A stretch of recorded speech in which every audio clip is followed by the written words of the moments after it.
Okay, coming to the predisposing factors.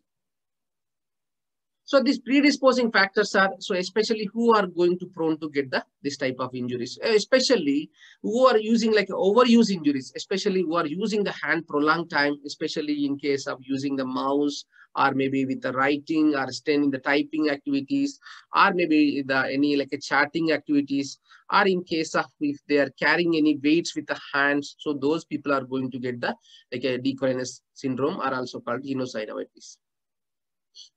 And also repeated task that involves in the overextension of the thumb and radial and ulnar deviation of the wrist. So who are doing the radial and ulnar deviation for a long time, and also especially is the extension of the like a thumb in case of the arthritis, and also in pregnancy, especially in the pregnancy. So this tenosynovitis is most commonly seen in the women, especially in the pregnancy time.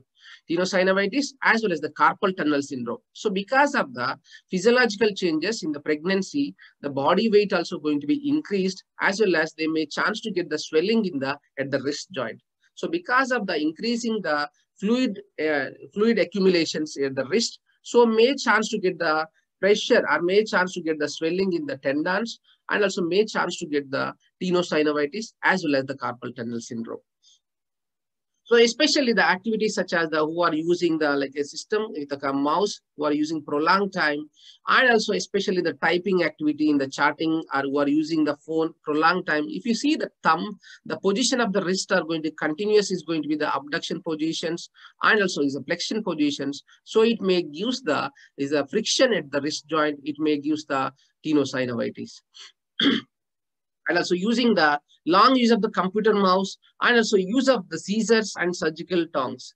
So especially in case of the surgeons also, especially for surgeons also, they may chance to get, if they are using the scissors prolonged time or continuously, and also is the hair salon workers, so hairstylists. So those people are going to use continuously like this type of activities, and also maybe plumbers, or you are using the hammer prolonged time, or maybe you are like doing the like in professionally knitters. So they are using to more hand works. So it may lead to the pain and also numbness and tingling sensation in the wrist.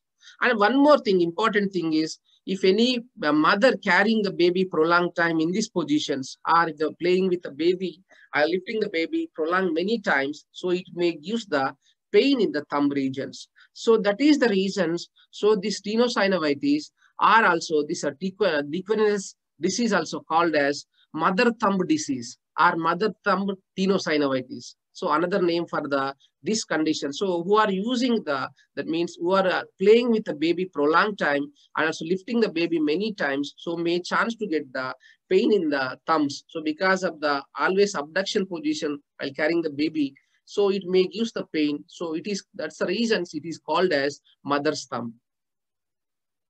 So here the main etiological factors are going to be, just now we discussed. So extensor pollicis brevis, and also is longus are going to be, abductor pollicis longus are going to be involved. So because of these, tendons are going to be inflamed, and also is going to get the swelling.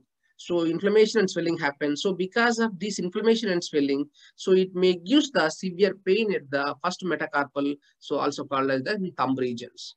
So acute or repeated trauma is restraining the gliding of these tendons, results in the inflammations of the synovial sheath. The synovial sheath is going to get the swelling and also inflammations. So it leads to the friction. So between these tendons and also synovial sheath. So because of the friction, it may give the it may sliding. So it gives the severe pain in the thumb regions. So this inflammation gives the reactive fibrosis and also thickening of the sheath. So it may give the fibrosis may happen, as well as the sheath also going to be thickening. So it leads to the degeneration of the synovial sheath. So this extensor retinaculum is going to get the degenerations.